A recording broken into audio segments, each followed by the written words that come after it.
What's up, guys, and welcome back to Epic Journey Through the Bible. Jakob Serns here, back at the Duck Pond in Keene, Texas. And the question for today is, do you know who Jesus is? So, we've kind of talked about this a little bit before in different angles, different stories. We're looking at Luke chapter 8, and really, we've been talking about the faith of the disciples. We've been talking about the situation that they were in. Their fear was exceeding their faith. And Jesus asks them, where is your faith? And it's not the most pleasant question, I'm sure, for them to receive. But really, Jesus understands that they were really lacking an understanding of who he is and who he was and who was standing right there with them and in the boat right there with them. Because they finish off the story after Jesus calms the wind and the waves. They say to each other, who is this, that even the wind and the waves obey him? Now, they should have already known who it is. This is Jesus. This is the creator of the world. This is the Messiah sent from God to save the earth from sin. This is the chosen one. This is God himself, God the Son in the flesh, standing right before them. And yet they say, who is this that even the wind and the waves obey him? The reality is that he had created that wind. He created those waves. All of nature bows down in reverence to Jesus. All creation worships the one who created it, which seems pretty logical when you think of him in that context. But again, for some reason, the disciples were not getting it, and oftentimes we don't get it in our lives either, and that's what leads us to all this fear. We don't understand that he is the one who made it all.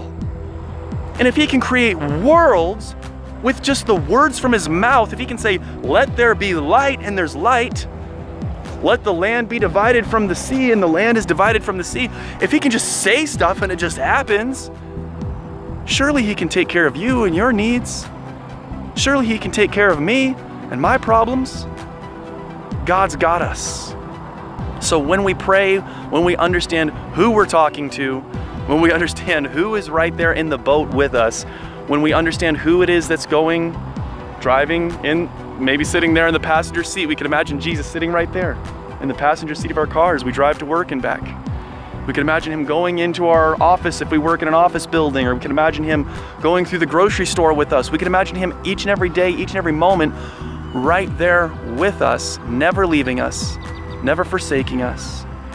As we're looking at those bills that are piling up, as we're looking at the financial issues we're going through, if we're going through financial issues, whatever problems we're facing, family problems, relationship problems, personal health problems, we're dealing with disease or family members going through a disease, whatever it is, as we're looking at those things, we can imagine Jesus right there with us, understanding that if he can create the universe with his words, if he is the same God who can speak worlds into existence, surely he can hold us and carry us through the problems that we face.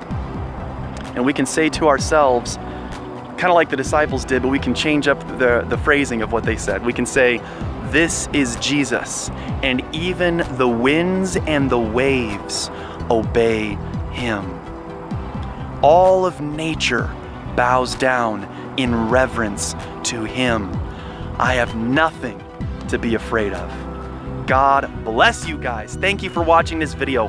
Push that thumbs up button if you liked it. Subscribe over here. Push the bell notification so you can see these videos. They come out every single day. That's right. What? Yes, every single day. There's new videos, and here's one of them you can check out right here. Have an amazing day, guys. Peace, love, and the joy of the Lord. Keep Jesus close. Trust that he can help you.